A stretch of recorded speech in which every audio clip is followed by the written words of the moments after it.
Hola amigos y amigas, soy Rubén de Masai Adventures Channel y esta vez les voy a mostrar trucos prácticos de bricolaje, pero esta vez en materia de viajes. Les voy a enseñar un pequeño macuto, mochila, que uso para mis desplazamientos, para mis viajes en general, que, bueno, hay veces que te puede ocurrir que, como ven, aquí tiene un sistema de cierre, que en principio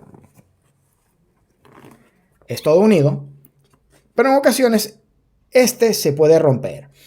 Esto te puede ocurrir en un momento en el que te encuentras haciendo la maleta y que necesitas salir rápidamente. Te voy a enseñar un truco para poder solucionar este problema y poder irte en el momento que necesitas hacerlo para solventar esta situación rápidamente.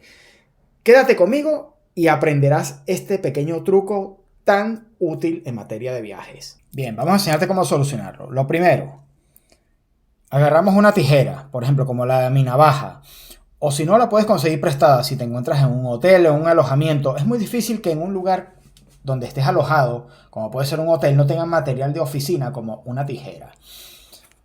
Incluso, muy a malas, una tijera de cortar uñas te puede servir para lo que vamos a hacer aquí. Lo primero que debes hacer es, vamos a acercarlo para que lo veas, es bajar el cierre por ambos lados hasta la zona en la que se encuentra la rotura. Y entonces, una vez que tienes determinada más o menos la altura a la que lo vas a meter, hay que cortar por aquí. De esta manera, ¿vale? Y una vez que lo tienes, lo que hay que hacer es, fíjate bien, metes el extremo por aquí y subes. Y ya así, de esta manera improvisada, ya puedes lograr que el material te cierre perfectamente y subirte al avión, el barco o lo que sea.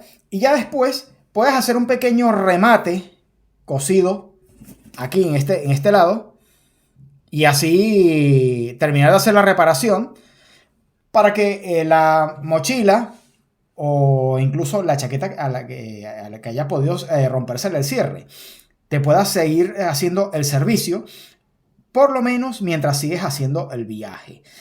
Y bueno, esto vendría a ser todo sobre este pequeño truco sobre cómo reparar rápidamente una cremallera o cierre en materia de viajes de forma improvisada. Y si te ha gustado este vídeo, dedo para arriba y suscríbete al canal.